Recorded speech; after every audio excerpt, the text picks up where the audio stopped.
It's time to talk about all things visa interviews. Hello, my friends. Welcome to this amazing live webinar. And we're going to do a deep dive on visa interviews, specifically everything you need to do to prep for upcoming visa interviews and really how the pandemic has changed these things. So the last couple of years has messed up visa interviews, like as you guys have seen.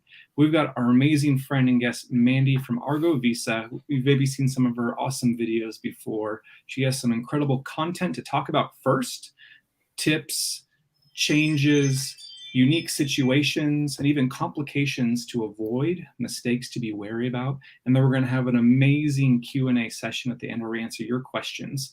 So welcome, my friends. I'm really excited. And Mandy, please go ahead and kind of give an introduction for yourself. Yeah, absolutely. Thanks so much for having me, Rob. I'm so excited to be here with you all. Thank you for spending time with us.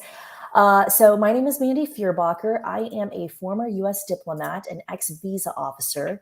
I worked at the U.S. Embassy in Beijing, China, where I specialized in the H-1B and L visas.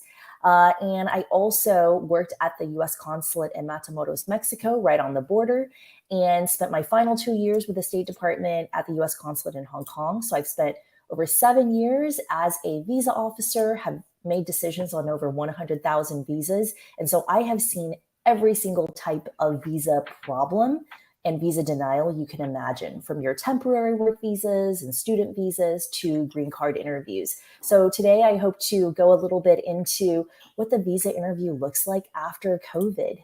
Fingers crossed, because are we really after COVID? I don't know if I can say that, but we are kind of in this state of transition and things are changing. And so it's more important than ever for you all to be prepared for the visa interview if you're planning on going in for visa stamping this year.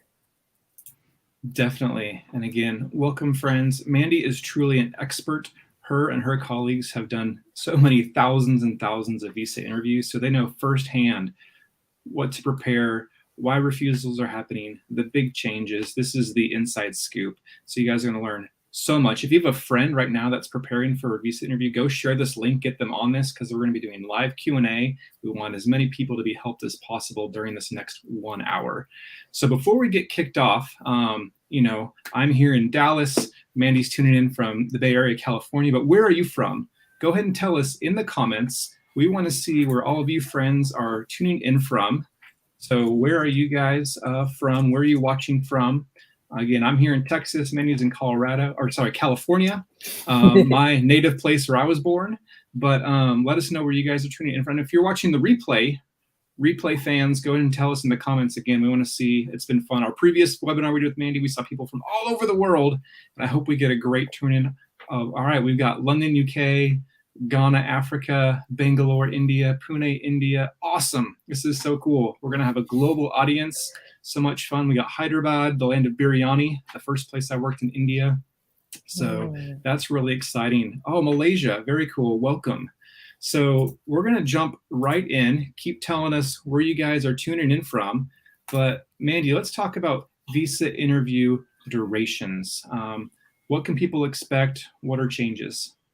Yeah, absolutely. So one of the trends that we have noticed sort of throughout COVID and now moving past the COVID era of interviews is there are huge backlogs going on still at U.S. embassies and consulates around the world. So they are limiting the number of visa appointments that they give out. But what this actually means is that visa interviews tend to be longer than they used to be a couple of years ago.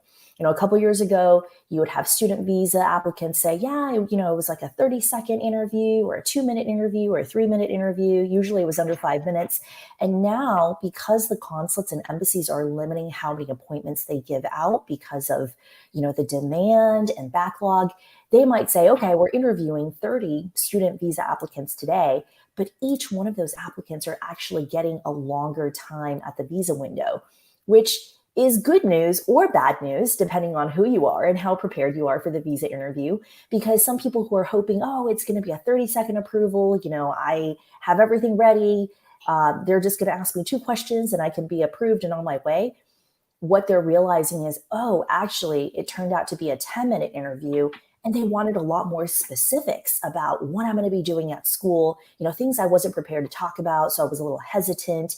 And then that ended up, leading my visa to be refused or put into administrative processing. And so I think what this tells us is with the longer interviews, you want to be more prepared to go into specifics about the interview. They might go off on a tangent and really want to know about those family members that you have in the US. So you better be prepared to explain, what's going on there. Or perhaps they want to know, why you chose this ESL program if you have the opportunity to study where you are. So again, be prepared for lengthier interviews and more time for you to talk to the visa officer, and you want to make sure they're still every bit as confident about your case, hearing your longer explanations. Yeah, I feel like people maybe have this expectation, just 30 seconds to 2 minutes. Now, would you say they're even getting more like 2 to 5 minutes, or what does it mean to maybe be longer? I would say probably between 5 and 10 minutes. And Oh, wow. depending on specific circumstances in your background, that's really what could lengthen the interview. So before, when the interviews were really fast and they weren't really able to ask a lot of questions, they could have skipped over a lot of things. But once they realize, oh, this is kind of interesting in your case, I'm going to ask a lot more questions about that. If you don't answer to their liking, then that could make the interview longer and longer. And longer in this case isn't necessarily better, because if you're not nipping all of those questions in their butt, like satisfying them instead of every response you give, raising more questions to the front of their minds, longer interviews is not good. Yeah. Yeah. Great. That's really good to know and be prepared for, especially to have those kind of even dialogues and conversations, not just the short answers.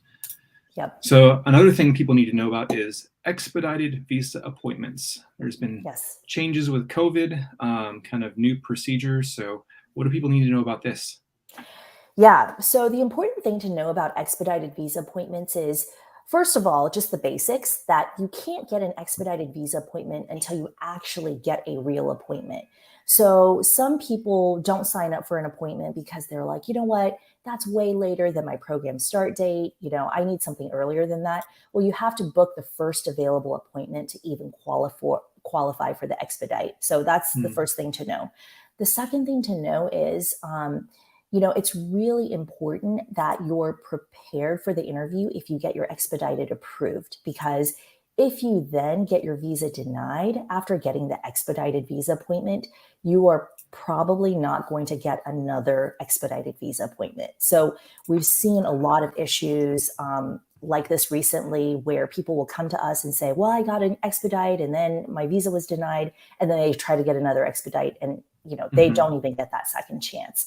So again, the possibility of a visa refusal is so harmful to someone's plans and goals in the United States that you want to do everything you can to kind of ace that visa interview on the very first try.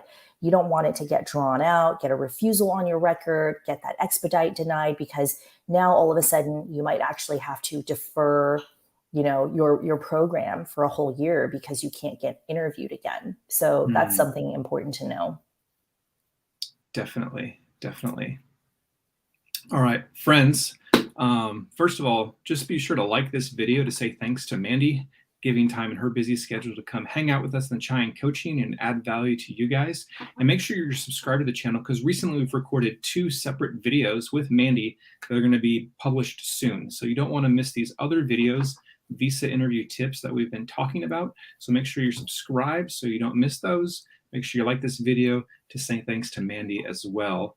And then another unique kind of common question we get is community college and ESL programs. People worry if these are going to have more cause for refusals or denial versus maybe a typical 4-year university or 2-year master's program. So what do people need to know about community colleges and ESL programs, Mandy? Yeah, so I think this is such a big misconception out there that all student visa applicants are viewed the same no matter what school you apply to. And the truth of the matter is, to a visa officer, what school you're going to does matter and will affect how tough that visa interview is. For community college and ESL program applicants, just because you're going for these programs doesn't mean that you'll get a hard time at your visa interview, but it will mean that the visa officer is going to take more time to make sure that you are eligible for your program. You are going to face more scrutiny, because what visa officers know is that for these types of programs, they don't do as much vetting of applicants as four-year universities or Ivy League schools. And so they take it upon themselves to take more time to vet you and make sure that you are actually prepared for this program. So if you're someone who is, doing one of these types of programs, you will basically have a spotlight on you.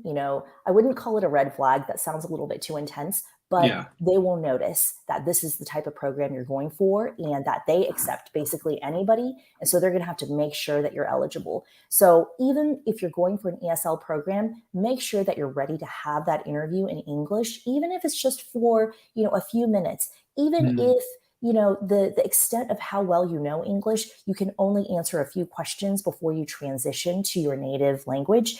That will mean a lot to the visa officer, because if you're one of those applicants that immediately say, hey, can I answer, can I do this interview in Chinese, or can I do this interview in Vietnamese?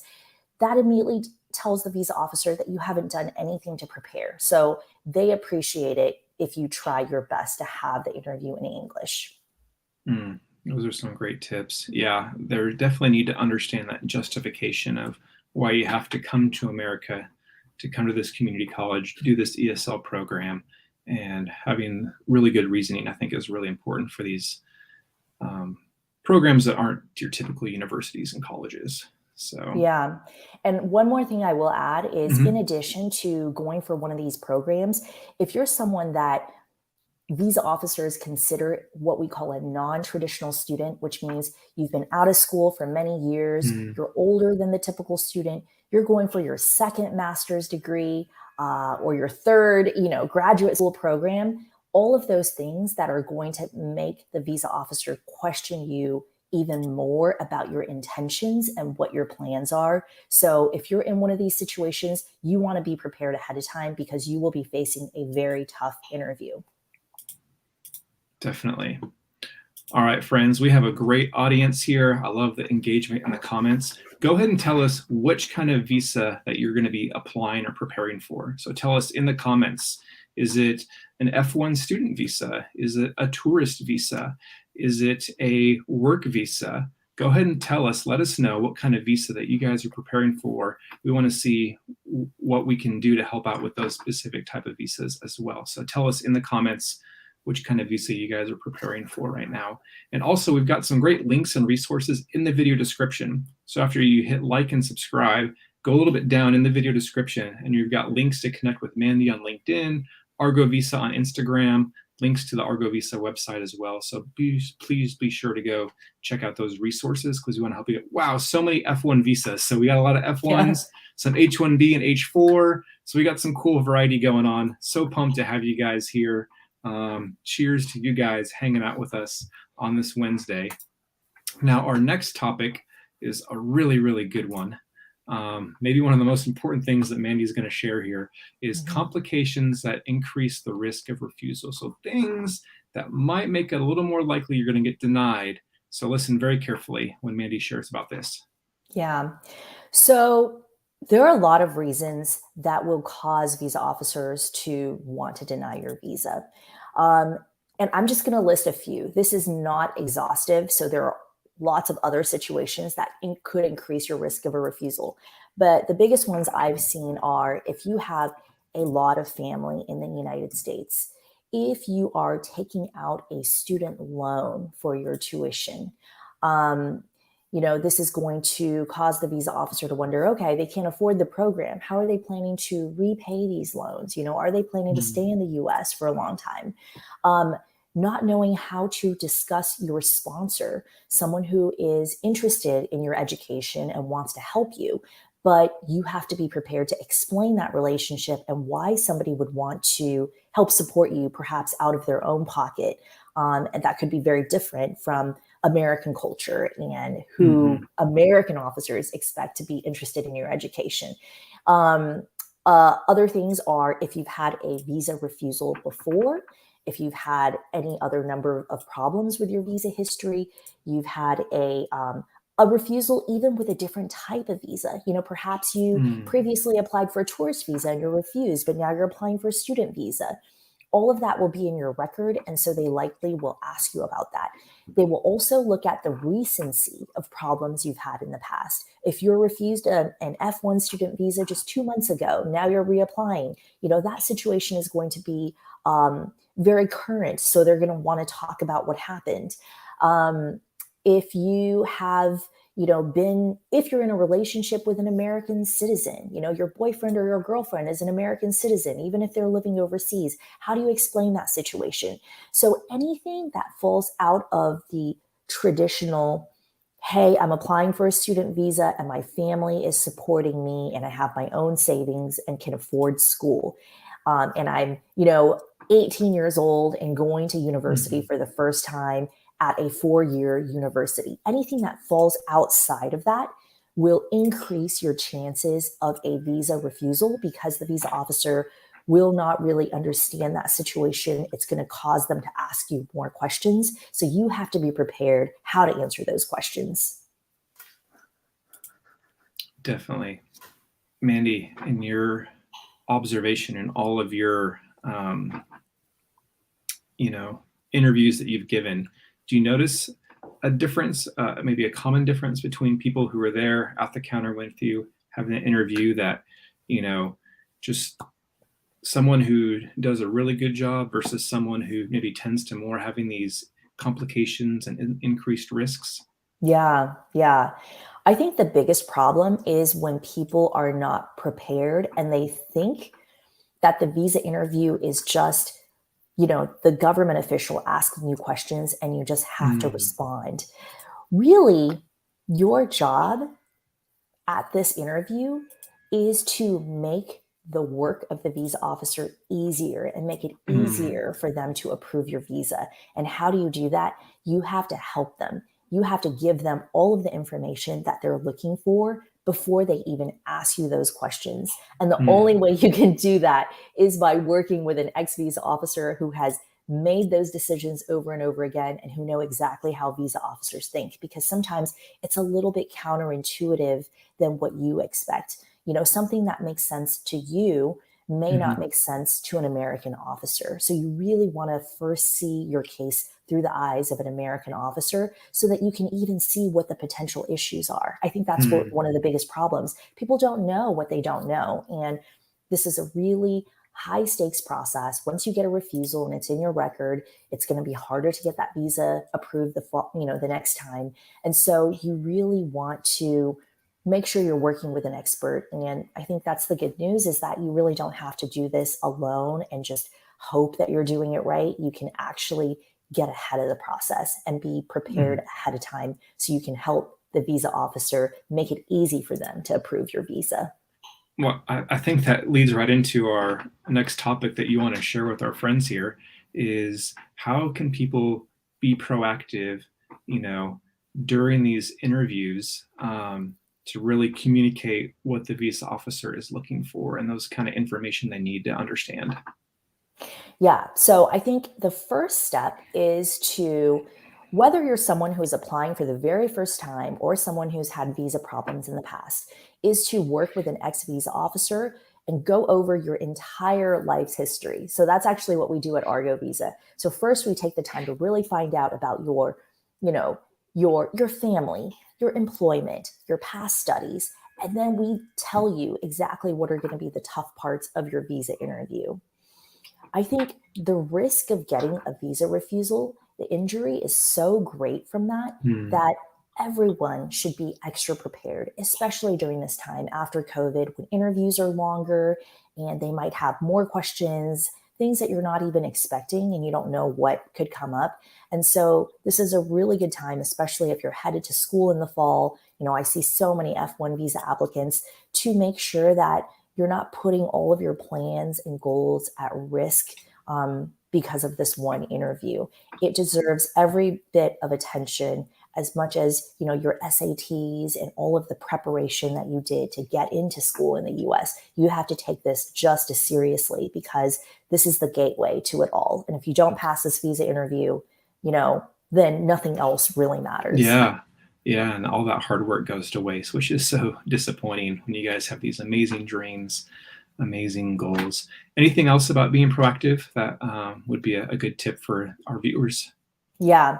So being proactive is even more important if you have been refused a visa before. Mm. A lot of times what we recommend is to try to get as much positive information about your case in front of the visa officer, even if they don't specifically ask about that. One of the problems I've seen with visa applicants and international citizens is they only answer the questions that they're asked. And usually they will give short one-word answers because they have been told by agents or by well-meaning family members or the internet that that's what they should do. They should say as little as possible. But really what you want to do is you don't want to say as much as possible, but you want to say all of the right things and the important things that the visa officer wants to know, things that will get them to want to help you, things that will help them, approve your case easier. And that's really what we do at Argo Visa. Definitely. So I want to hear from our audience again. We saw a variety of visas. So if you're an F1 visa applicant, tell us which college, which course, which university you guys are coming to America for. So if you've got an F1 visa interview coming up, tell us in the comments. I want to see where you guys are going to, which college, which degree, which university. Would love to see that. If you are coming on a tourist visa, let us know where you're going to visit. Would love to see which parts of America, which places and attractions you want to see. America's huge. So if you're a tourist coming, let us know in the comments where you're going to be a fun tourist at or what events you're coming for. And then if you're on a work visa, what kind of career, job, or company you're working for. Would also love to see where you guys represent. And maybe you guys can make some new friends in the chat and see, hey, we're going to the same place or doing the same thing. So feel free to connect as well and share the amazing journeys that you guys are on. And I think one of the best ways that you guys can really help see success in this journey is through Argo Visa. Argo Visa is a Chine Coaching approved partner. We love what they do. And so Mandy, before we jump into the Q&A, I just want to make sure that you guys get to hear all the cool things that they can do to make sure you guys have visa interview success. Absolutely. Thanks, Rob. So Argo Visa is basically the world's first company of ex-visa officers. Right now we have 24 ex-visa officers who have worked at consulates all around the world, from places like Africa and Asia and Latin America. And so some specific countries include India and China and Nigeria. And so, we are very passionate about what we do. And what we do is we work with international citizens and students like yourselves, and we help you prepare for the visa interview.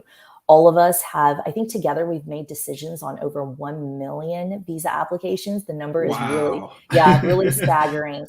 And, I know I'm around talking all the time about what we do, but if you're someone applying in Nigeria, for example, we actually have an ex-visa officer who's worked in Nigeria, understands how Nigerian applicants are looked at by visa officers. And so whoever you are, we have a great officer who is ready to help you succeed at this very important process.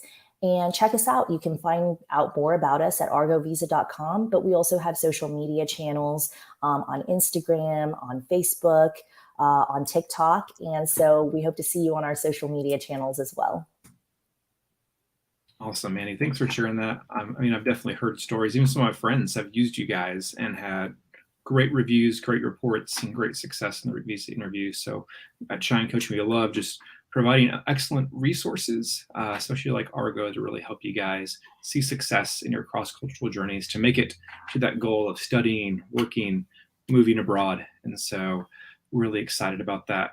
So now, probably the time you guys have been waiting for, but I know you guys have learned so much.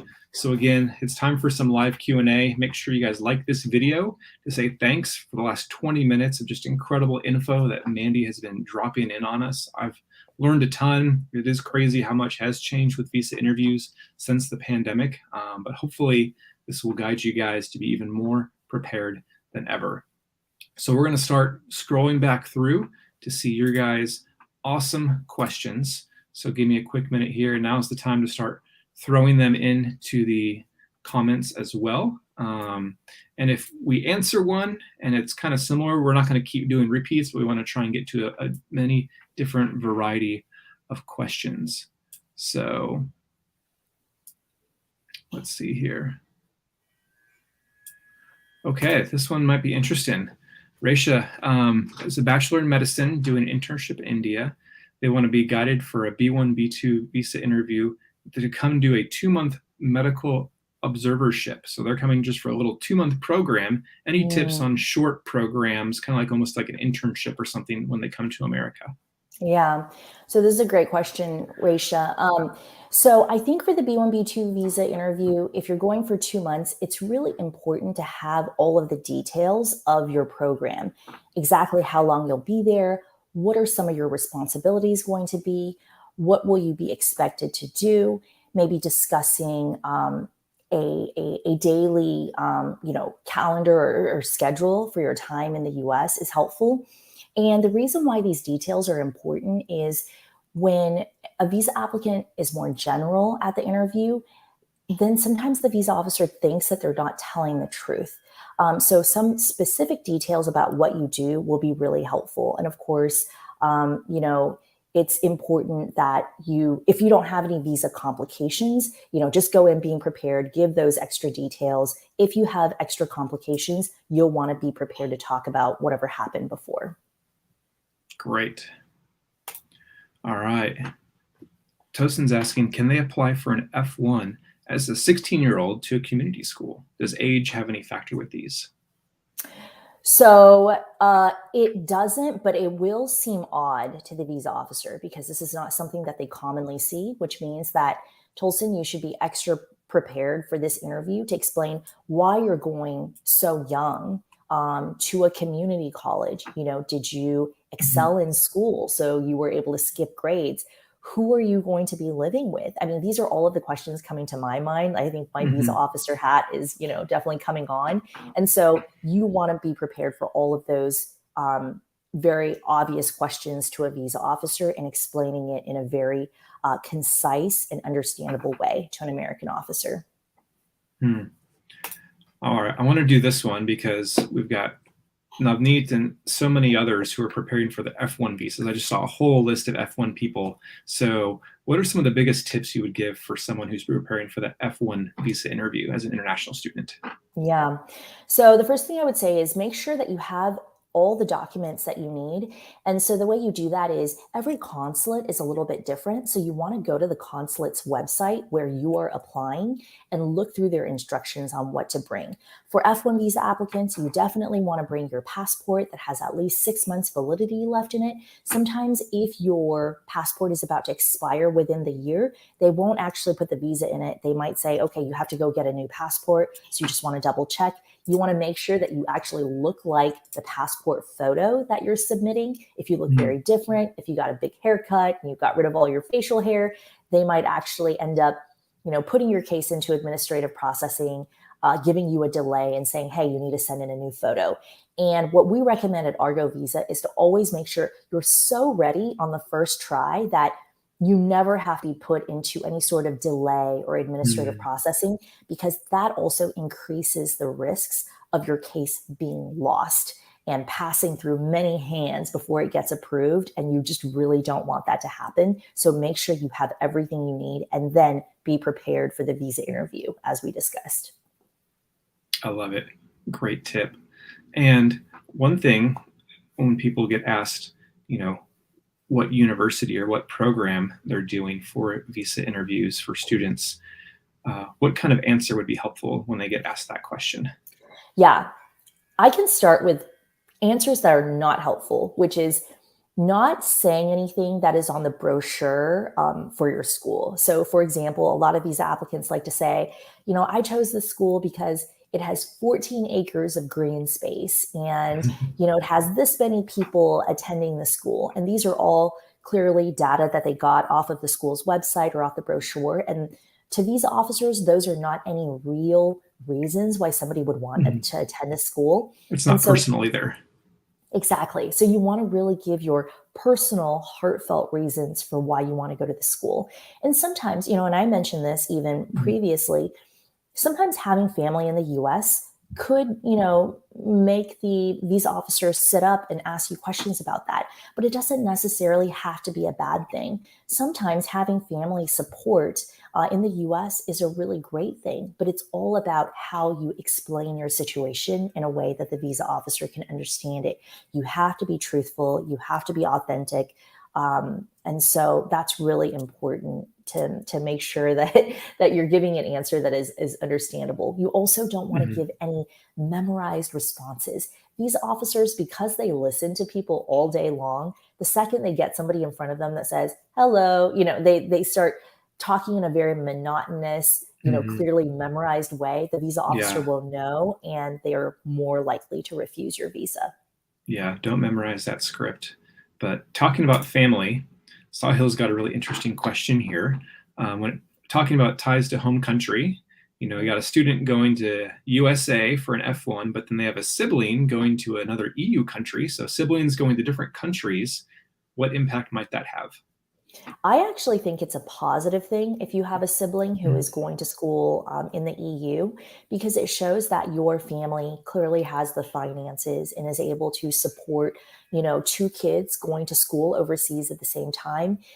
It sort of shares that you have the wealth to do that. So if it's possible, I would definitely bring that up during the visa interview, because they might not ask you, hey, do you have a sibling and where is he going to school? But you can probably weave it into explaining a different question. And so this is what I mean about being proactive. You want to use every opportunity to bring in positive factors like this.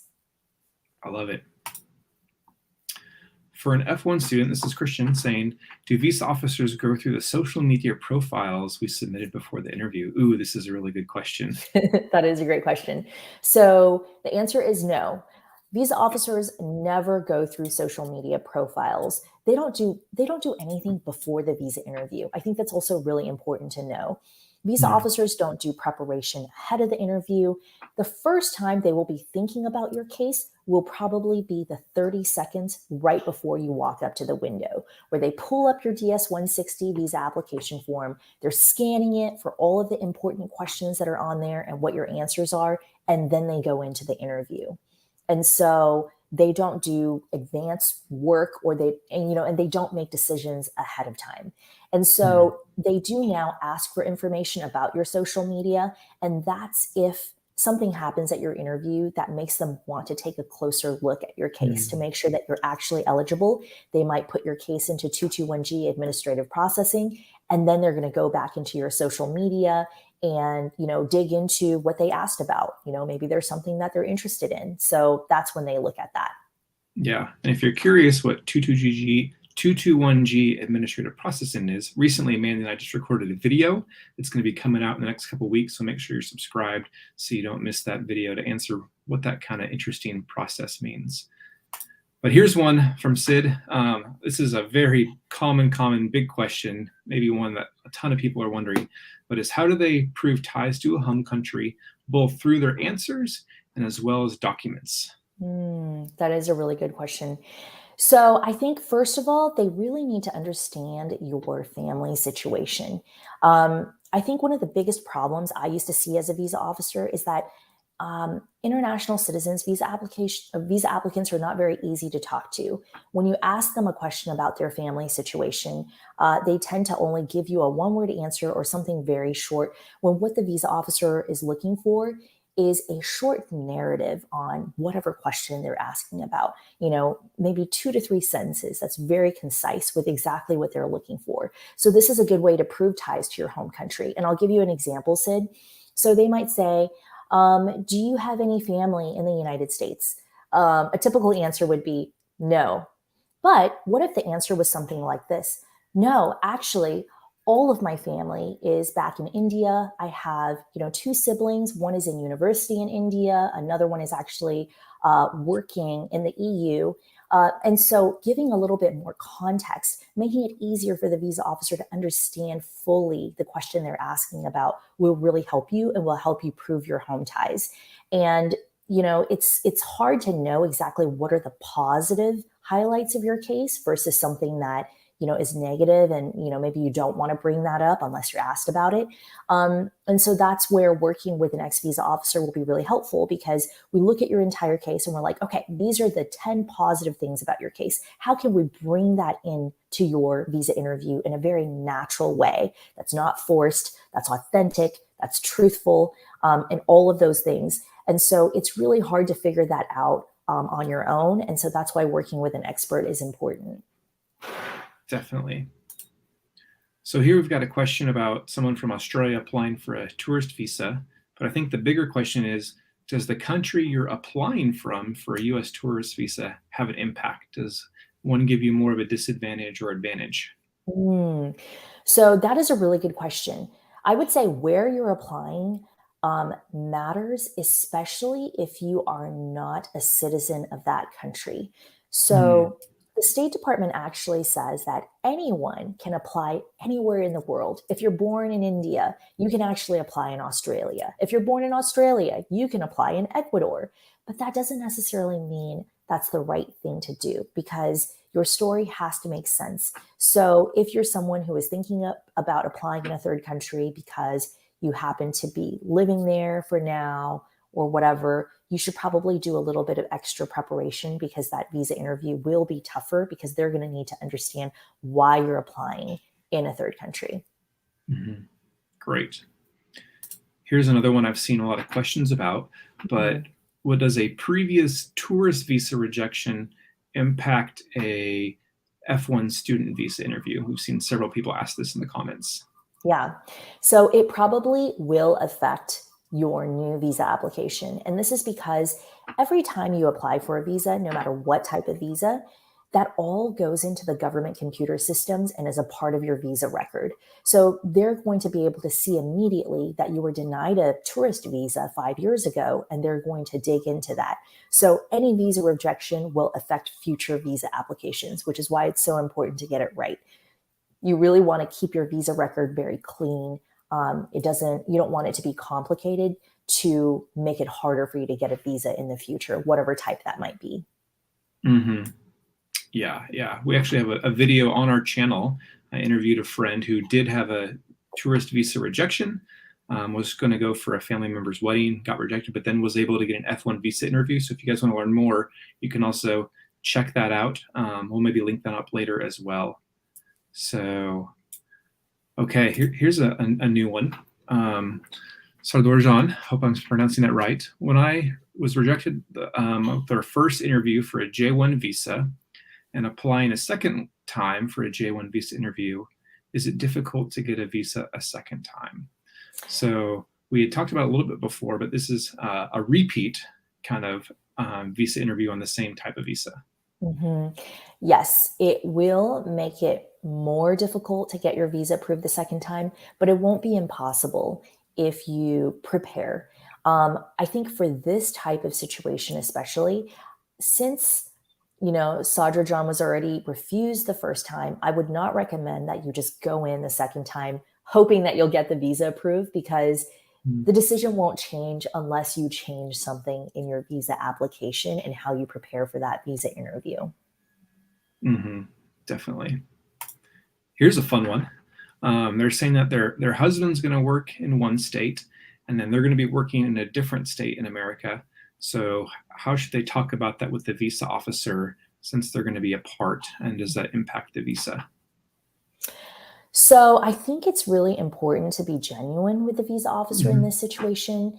Perhaps you want to talk about how tough it's going to be apart from your spouse, and what have you put in place that will make it easier for you to stay connected? Is it, daily video phone calls? Are you going to visit each other every other weekend? Do you have a plan for that? Because that will make the visa officer curious.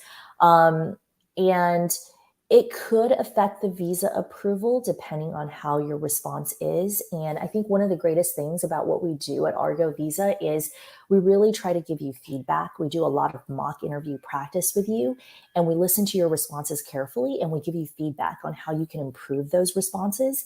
So if, VV, if you don't answer well, well, according to a visa officer, yeah, it could really affect the visa approval. However, if you answer well and you satisfy the visa officer and give them the confidence to approve your visa, then you should be fine with preparation.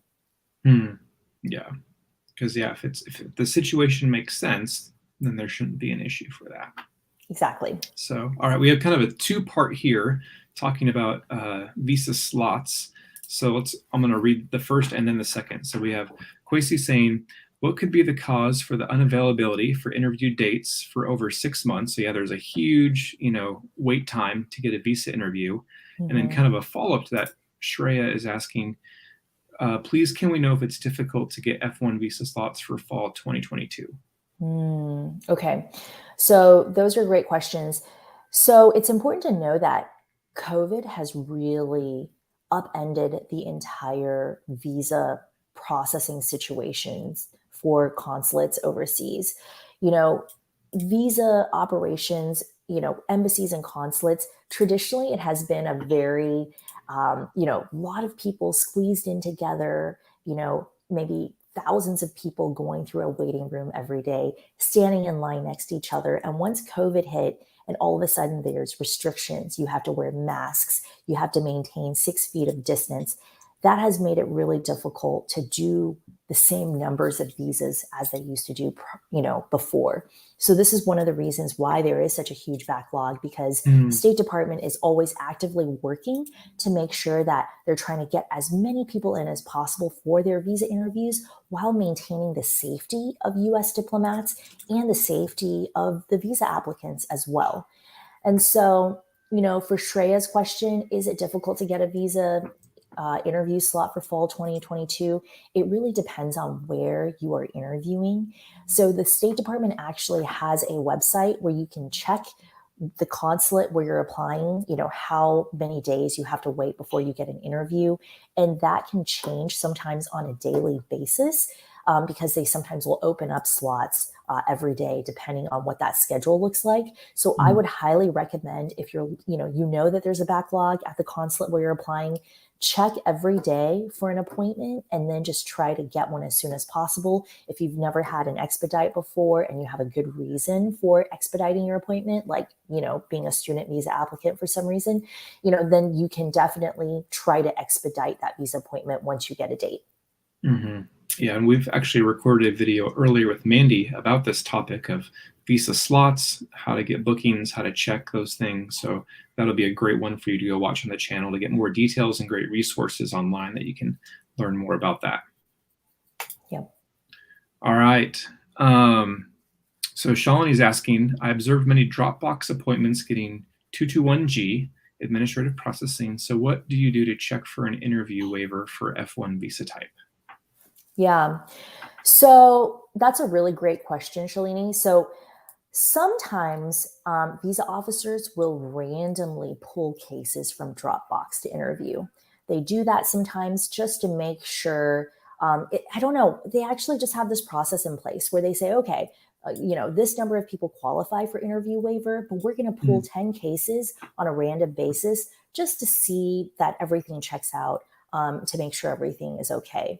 Now, there are other situations where if you qualify for Dropbox, which means that, you previously had a US visa before, but you're submitting documentation. For example, if you're a student and you've been in school for 2 years, you're submitting your transcripts. Sometimes they might take a look at your transcript and notice that, hey, you're not actually in school full time, or hey, your average GPA is a 1.5. Things that cause concern. And so they're going to call you in for an interview and ask you about those specific things, to see if you still qualify for a visa or if you should be denied a visa. So if you're someone in this situation, just know that if you're getting a 221G, it's probably going to be a tough interview and you should be extra prepared. That's good to know. Here's one about DS-160 form. So there's a question on the form that asks, have you ever been refused a U.S. visa or been refused admission to the U.S.? They're confused about answering yes or no. As for me, they were refused last 2021. So how should they be answering that? They should definitely answer yes. So if you have been refused a visa before, you have to say yes to this question. always be truthful on your DS-160, because if the visa officer catches you in a lie, then it's going to make it much more difficult for them to trust you in any of your other answers. They'll probably just discredit anything else you say, because they say, okay, on this application, they already, lied. How am I going to be able to trust anything else they say? So true. Honesty is so important, and it's great to clarify, make sure you're answering those things correctly. Yep. Now, a little bit on that process of preparing. Can we change the university name and SEVIS ID after booking a visa appointment? You can, as long as it's reflected in your I-20 and it's updated in the SEVIS system. Okay, there you go. All right, Udit is asking, will it hurt my chances of getting an F1 visa if my wife continues to work in India while I plan for my MS and CS? I have good academic credentials and have 6 years of relevant work experience. I would say it shouldn't, although visa officers may expect that, families, spouses are usually together. So you might want to explain what the plan is. Is it just, intended that you'll be apart for 2 years while you do your master's degree and she'll come visit you frequently? What is the plan there? Great question from Nick here. How to deal with nervousness during an interview? Gosh, I love this question. This is such a good question. I myself, I'm not good with interviews either when I'm the one being interviewed. So I can totally understand the nervousness. So I think visa officers expect that people are nervous. What you don't want to be is overly nervous to such an extent where the visa officer starts wondering, why is this person so nervous? They're just applying for a student visa. Is there something else going on? Are there ulterior motives? Maybe they actually want to use this visa for something else. So that's what you don't want them to think. So how do you deal with nervousness? For me, dealing with nervousness is just preparation ahead of time. Practice. Exactly. You want to practice, but you also want to practice the right way. You don't want to memorize responses, as we mentioned before. So what is the best way to practice? And that's really what working with an expert will show you. When we do these mock interviews with you and we tell you, okay, so when you answer this question, you said this, but what I would like you to do is go more into this area. Once people work with us, I think they just get so much peace of mind and feel like they really know what they're up against and what they should be expecting at their visa interview, that it makes it worth it, because it really helps with the nervousness. Yeah. When I do career coaching and helping people prepare for job interviews, again, mock interviews are so important just to feel confident, to get that wording worked out. And the same thing is with visa interviews. You got to do those mock interviews to really build that confidence and get that wording just right. So here's a fun one. What is the best answer to when a visa officer asks, why do you want to study in the US and not in the UK or Australia? What tips might you have for this one? Yeah.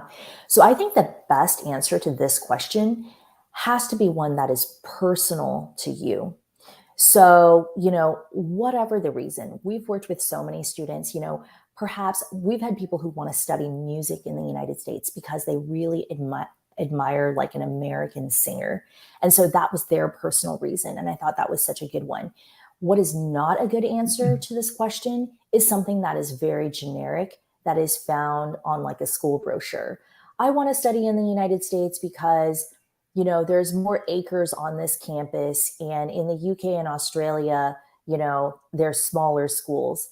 Those are not answers that are personal or authentic to who you are. So that's not going to convince the visa officer. So again, you want to find your personal reason for why in the US and why not in the UK. And you want to explain it in a way that the visa officer can understand it. I like it. Okay, we got another DS-160 question. Someone filled it out wrong about their previous passport being lost. During their visa interview, can they bring a new DS-160 with the corrected info? Yeah, I think you can definitely bring this to the attention of the visa officer. I I don't think you need to bring a new DS-160, but you can just tell the visa officer that you actually had lost your previous passport and visa.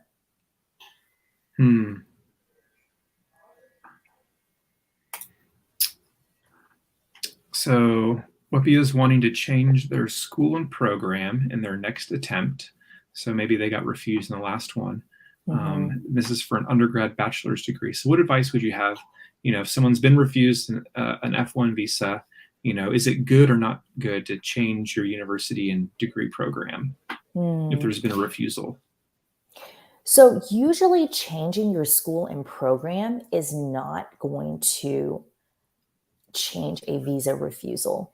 And in fact, it might make the visa officer a little bit more concerned. Like, is this student just trying to do whatever they can to get to the United States? So the previous application and what school they chose isn't even really something they wanted to do. So this raises all sorts of concerns for visa officers.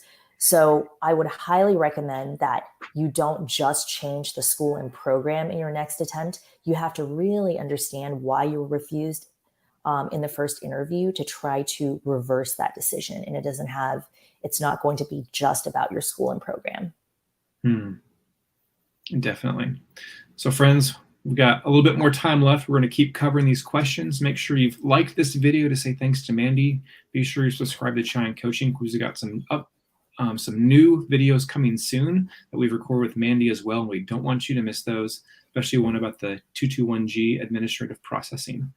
So we've got some other great questions. We're going to get through as many as we can. I really like this one. Adele's asking, if you're being asked a question like, why should you be granted approval for an F1 visa? What would the appropriate answer to give to a counselor? So any ideas on that, Mandy? Yeah. So Adele, it's really hard to, give specific answers that apply to everyone who is listening. But what I would say for this question is you really want to find your personal reason for why getting this degree is so important to you and what you plan to do with that and how is it going to be changing your life or your circumstances. And so you really want to use your personal reason. I wouldn't be able to give a general piece of advice that fits everybody. So for everyone, just find your personal reason and really be able to explain it in such a way that will help the officer understand who you really are and why this is important to you. Great.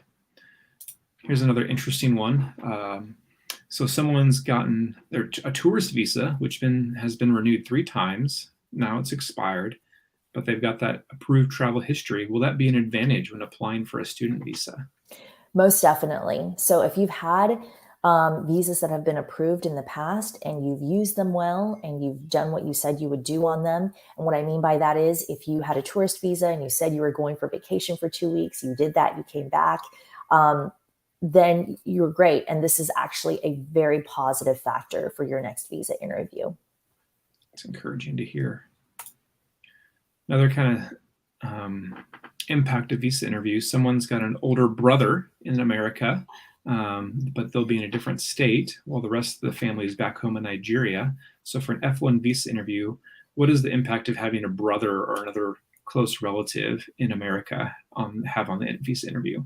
It's a great question. So it could be a positive or a negative factor. It's all going to be about what his situation is and how you explain it during the visa interview. So some of the questions I would have as a visa officer is, what is your brother doing in the United States? How long has he been there? On what type of visa did he use to get to the United States? Is he working? If so, what kind of job? So you have to be prepared to answer those questions. And also, please be truthful if they ask you a question like, will you be visiting your brother when you're in the United States? I think so many international students get so nervous about this question. They'll say, you know what, he's going to be in Maryland and I'll be in Washington and we'll never see each other. That doesn't mean that the visa officer will approve your visa. That just makes them think that you're being disingenuous because they think, well, if I was in a country where my sibling was, of course I'd want to see them. So you'll want to be really honest with the visa officer about your plans to see each other and how he will support you and vice versa. I like it. Subash is asking, they got an admit into just one university. Some people get multiple admits, one person gets one. So does only getting one admission into a university, will that be a problem or issue for a visa interview? No, it will not. I think the good thing is that you did apply to 4 different universities, so you explored all of your options. And in fact, the visa officer is not going to know that you were just admitted to one, but if they ask you, you need to be honest. Okay. Yash is asking how to explain a cross question like, how are you going to pay your education loan after your master's?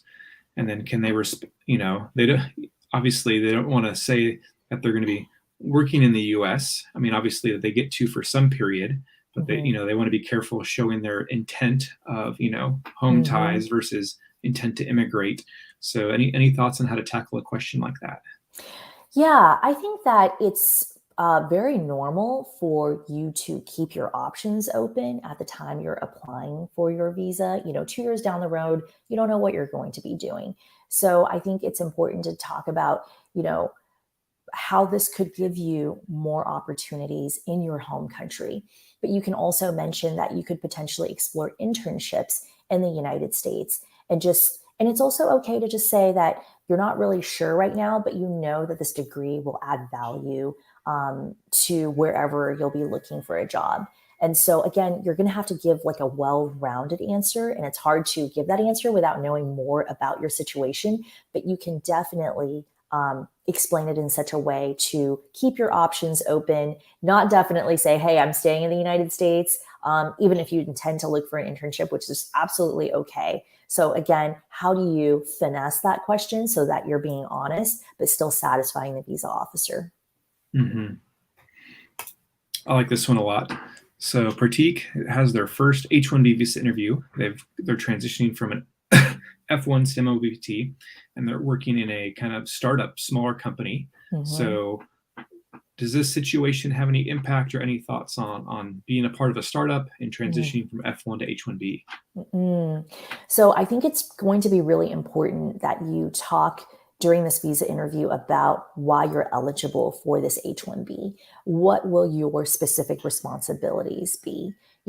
Because at an H-1B interview, what the visa officer is looking for is really whether or not you qualify for this position. And they might ask you a little bit about, why did you choose a startup versus a, more well-established company, and just being prepared for those questions. Yeah, all those important details to show the validity and importance of your role there. Exactly. All right. Adepoju, is there an issue with self-sponsoring? So how does self-sponsorship play into a visa interview? Yeah, there is no problem at all with self-sponsoring, but if that is the situation, you'll want to be able to explain exactly how you're able to afford the tuition. Have you been saving for a long time? Did you have a job for many years before applying to school? And so these details will be really important. Man, you guys are asking amazing questions. Keep them coming. We're going to try and get through as many as we can. This is so much fun. Another great question is during the visa interview, if they ask, what is the profession of your parents? And one of your parents is not working, what would be an appropriate answer to give if one of your parents isn't working? So it's really important to always be truthful with the visa officer. Many families have just one working parent while the other one stays at home. In this case, I would focus on the specifics of the parent who is working, how long he's been there, what his responsibilities are. And that might be enough to satisfy the visa officer. Great. All right, Rahil's asking if my sponsor is from the U.S., not a blood relative, but more of a far distant relative, and if it shows his funds for my studies, what are the chances and impact on that for a visa interview? And this is an F1 student. I think that this does increase the chances of complications of the visa interview. I'm not going to lie, just because for most American visa officers, they're thinking in their heads, well, I have distant relatives who would not sponsor and pay for my tuition. So what is the story there? Why does it make sense for this person to have their distant uncle or aunt support their tuition. And so the focus for your interview is discussing that specific relationship and why this person would be inclined to help you. Great. Yeah. Explaining the connection, the relationship, why a distant relative is wanting to help do that. I think, yeah, I have to really communicate that well. Now I have a question about someone doing their second master's. So someone pursues a second master's degree from US or Canada. What kind of factors are in those case? Because maybe this might be, again, like a non-traditional student. Yeah. So I think for these situations, you really want to explain what has changed between your second and your first and your second master's degree to really make you want that second master's degree. A lot of people have a lot of good reasons. Perhaps they decided on a career change, in which case you might want to focus on why you decided to change careers. Others just want to become more well-rounded. Again, you want to find that reason that is truthful and personal to your situation and really help the visa officer understand it. What you don't want to do is give very vague or generic answers that are not true to who you are, because then that will cause the visa officer to think, okay, does this person just kind of want to hang around the United States for 2 more years and is looking for an excuse or a reason to do so? And they may not give you that chance to do that. Definitely. So purpose, intention, and why is really important. Yep. Mandy, we just crossed 1 hour. This has been amazing. How much more time do you, or how many more questions would you have time for before we wrap this fun party up? Let's do 2 or 3 more questions. This has been so much fun. Okay. Yeah. All right. I'm going to pick a couple more good ones. I know we've talked a little about this before, but I just want to readdress this one. Again, we've done this with a F1, but similarly, if someone's been refused before on a tourist B1, B2, they're coming for a work visa, H1. Any thoughts, tips on helping people who've had a refusal of a tourist visa but trying to get a work visa? Yeah. So I would say it really boils down to why you were refused the business tourist visa 6 years ago. And what people don't realize is most of the time, you don't actually know the reason why you're refused your visa.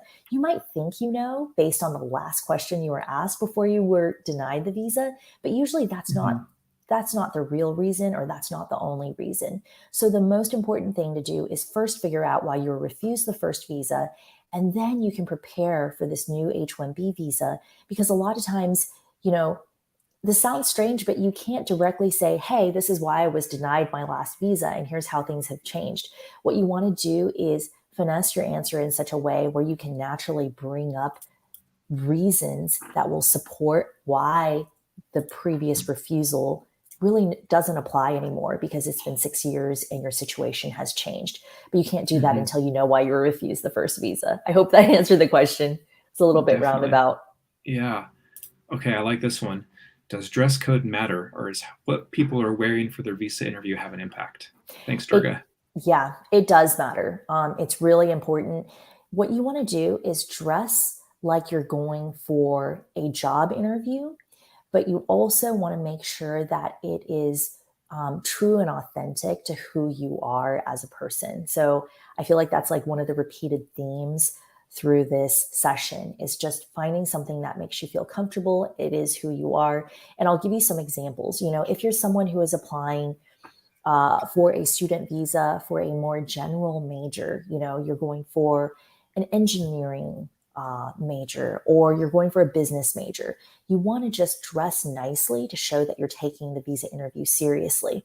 Now, if you're a student who is going for your art degree and you're just naturally a very artsy person, you still want to dress like you're taking this interview seriously, but it's okay to, to wear something artistic, because that is who you are. And you can even bring that up during your interview to explain why that, sort of relates to the major that you're going for. I love it. Those are some great examples. Another good visa interview question is, do the visa officers review financial documents that are taken to the interviews? What kind of happens with there? So they do and they don't. So it just depends on the visa officer. So it's always important to bring everything But to keep in mind that visa officers actually don't like to look at documents generally. It's going to be all about the visa interview, and that will be the most important part.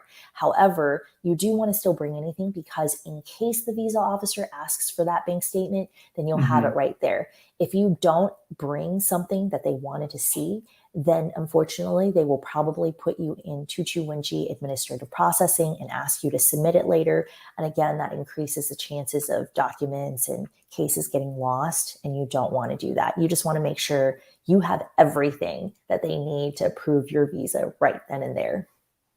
Okay.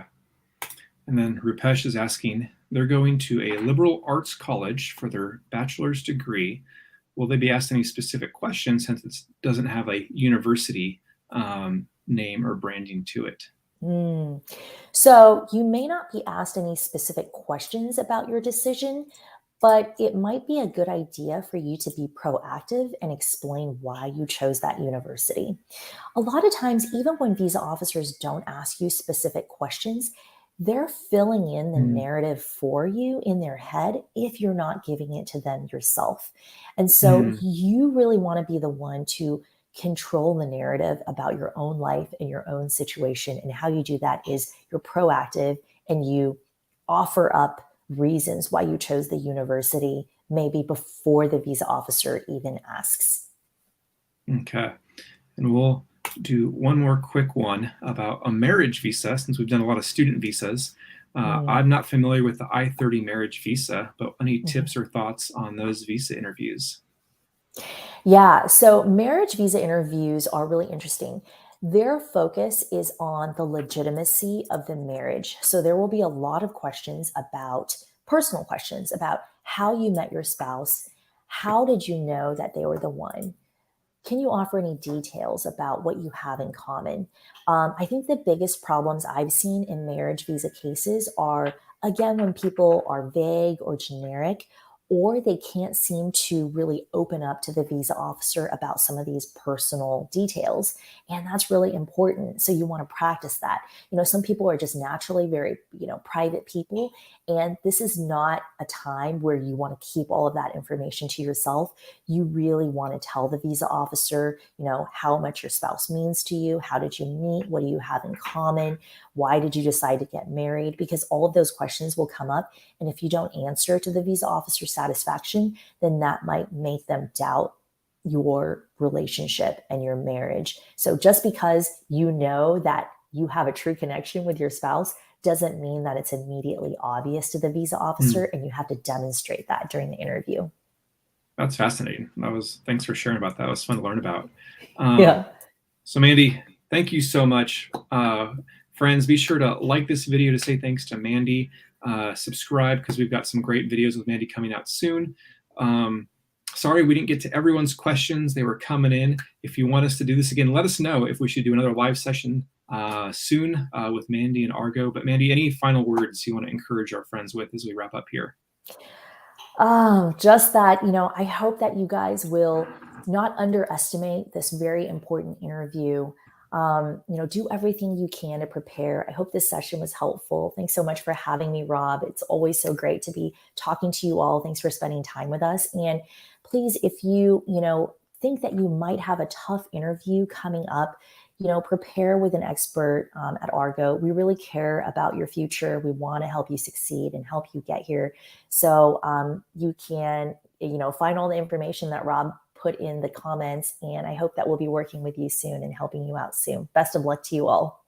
Yeah, thank you so much, Mandy. This has been awesome. This video will stay on the YouTube channel. So if this has been helpful, you can go back to it to rewatch it or share it with a friend.